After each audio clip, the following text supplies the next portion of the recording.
I picked up this poor eyeless turtle at a yard sale. We need to fix him. Missing both eyes, half of his nostrils, and his hat is just a mess. He needs our help. I just love the print here on the fabric and all the colors. Has a couple stains on the back of his shell, but if we end up not being able to remove them, they'll just act as epic battle scars. They'll be part of his lore. I just have soft spots for vintage plushies like this. He deserves a second chance. The first order of business is going to be removing his hat. It needs a little bit of a refresh, let's be honest. Before we go any further, I am not a professional toy restorer or anything. For fixing him, I'm just going to be going off of vibes alone. And I feel like this guy's vibe is giving propeller hat. I may be a bit biased there because I do have a tendency to add propeller hats to just about everything. But you all, just look at him. The cartooniness, the colors, the playfulness, he is just begging for a propeller hat, and we need to fulfill his wishes. I went thrifting today. Look what I found. This was made for his head.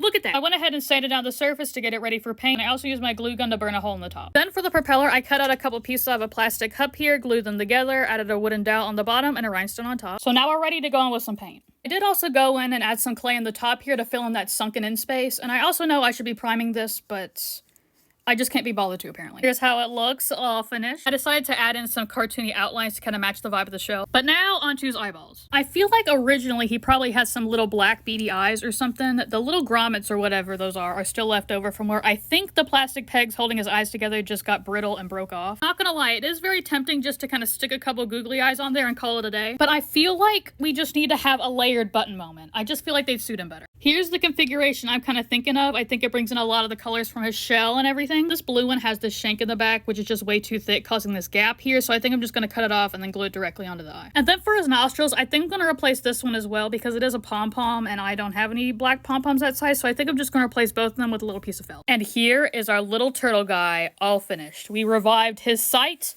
as well as his whimsy. He turned out absolutely precious. I love how his eyeballs turned out and how they match his colors. And I did try using a couple different methods to remove the stains here, and at one point it just started removing the color, so I gave up. He's just gonna have to have them, but we all have our flaws. It's okay. I do wish I had instead done 8 panels on the hat instead of 6. I feel like the blocks of color are a bit too big and I should have broken them up a bit more, but other than that, absolutely obsessed with the hat. Now, as for where I'm going to display him, I feel like because of his colors, he needs to be near my bed somewhere. Maybe he can live down here on this ottoman at the foot of it. Maybe this little clown guy can be hitching a ride on top. I don't know. We'll figure it out. But in the meantime, our goofy little guy needs a name.